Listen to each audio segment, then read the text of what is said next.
নমস্কার বন্ধুরা, রাজ্যে সরকারি কর্মীদের ভাতার পরিমাণ 25% বৃদ্ধি হতে চলেছে, এমনটাই কিন্তু খবর সূত্রে মারফত জানা যাচ্ছে।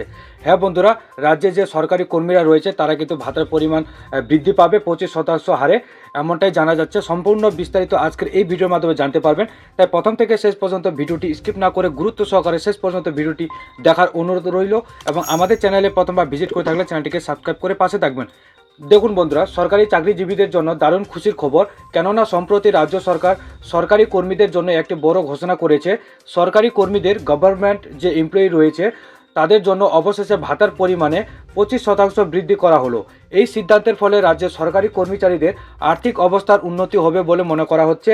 সম্প্রতি এই ঘোষণা বলা হয়েছে যে মহাঘর্ষা ভাতা বা চিকিৎসা ভাতা বা মেডিকেল অ্যালাওয়েন্স এবং অন্যান্য বিশেষ যে ভাতাগুলির পরিমাণ বাড়ানো হয়েছে।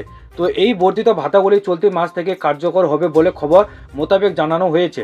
উল্লেখযোগ্য যে রাজ্য সরকারের এই পদক্ষেপকে ফলে কর্মীরা বিশেষভাবে উপকৃত হবেন।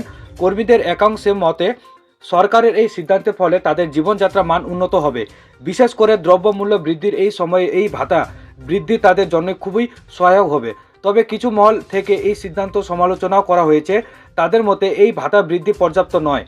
দ্রব্যমূল্য যেভাবে বাড়ছে তার তুলনায় এই বৃদ্ধি খুবই সামান্য।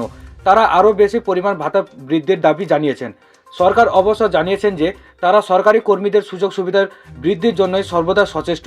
ভবিষ্যতেও আরও ভাতা বৃদ্ধি করার বিষয়টি সরকারের বিবেচনাধীন রয়েছে বলে জানানো হয়েছে। কেন এই ভাতা বৃদ্ধির প্রয়োজন ছিল? দেখুন, উল্লেখযোগ্য যে সপ্তম বেতন কমিশনের অধীনে হরিয়ানা সরকারি কর্মচারীদের জন্য ডিএ 50% অতিক্রম করে, যার ফলে এই ভাতাগুলি রীতিমতো বৃদ্ধি শুরু হয়। দীর্ঘদিন ধরে কর্মচারীরা দাবি তুলে এসেছিল যাতে এই ভাতাগুলি সংশোধন করা হয়। শেষমেশ রাজ্য সরকার তাদের দাবি মেনে নিয়ে তাদের ভাতার পরিমাণ বৃদ্ধি করলো। তো ভিডিওটি কেমন লাগলো?